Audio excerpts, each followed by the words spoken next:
যাক, দুই নামটা করবো না আজকে। এত কষ্ট পাইছি জীবনে, কোনো মাহফিলে এত কষ্ট পাইনি। সারাটা দিনের 12টা থেকে শুরু করে পরের দিন 11টা 12টা পর্যন্ত রাস্তায় ফাঁকি দি খালি ওইখানে মাহফিলে গেছিলাম। সোয়া 1:30টায় পড়ছি, 2:30টায় মাহফিল শেষ করছি। হায় রে, কষ্ট কাকে বলে! এই রাতে, গত রাতে। তো এই জন্য শরীরটা আসলে সেট নাই। আমি যখন প্রথমে বসি ভাবতে পারি নাই যে কিছু ওয়াজ করতে পারবো, শরীরটা দিচ্ছিল না। যাই হোক, তো যেহেতু শরীরটা আসলে খুবই ক্লান্ত শ্রান্ত,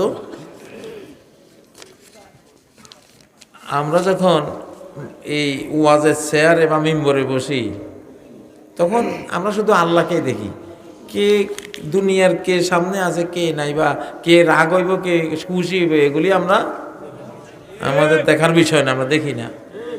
তো যাই হোক, তখন একটা শক্তি যে করতে আল্লাহ দেন, এমন একটা শক্তি দেন, তখন যতক্ষণ এটাতে থাকি ততক্ষণ দুর্বলতা মনে থাকে না। এটা তো উঠে গেলে আস্তে বোঝা যায় যে শরীরটা একটা দখলের মধ্যে আছে।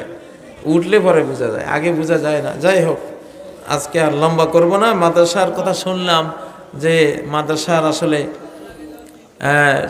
শিক্ষকদের বেতন 6 বছর মনে হয় বাকি, না 6 মাস বাকি। তো এটা তো আমাদের নোয়াখালী অঞ্চল, নোয়াখোলা অঞ্চল খুব রিচ অঞ্চল। একের বোঝা 10-এর লাঠি, 10-এর লাঠি একের বোঝা।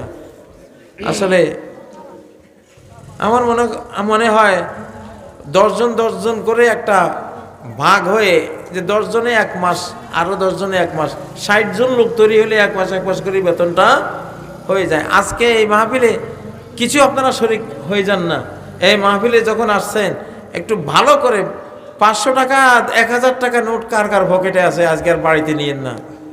এই কথা শোনার পরে যে আমার আল্লাহর ঘর, আল্লাহর নবীর ঘর, এই মাদ্রাসা 6 মাস বেতন বাকি, যদি আজকে টাকাগুলি ঘরে নিয়ে যান, আমার মনে হয় না আল্লাহ খুশি হবেন। আমাদের এই বন্ধু 5000 টাকা দেবেন, মাশাআল্লাহ। আমি কালেকশন করি না, কিন্তু মাদ্রাসার এই দুঃখের কথা শুনে মনটা মানতেছে না। কে আছেন উনি 5000 টাকা দেবেন? আল্লাহ কবুল করেন, আল্লাহ তার ডান হাতে কবুল করেন।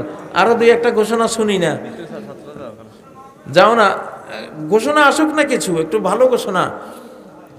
আরে দানে ধন কমে না, দানে ধন বাড়ে, শুধু বাড়ে। কে বাড়াইতে চান? ওই যে এক মুরব্বী, উনি দেখতেছি কত টাকা, 500। মাশাআল্লাহ, এক মুরব্বী 500 টাকা তিনি হাতে নিয়েছেন।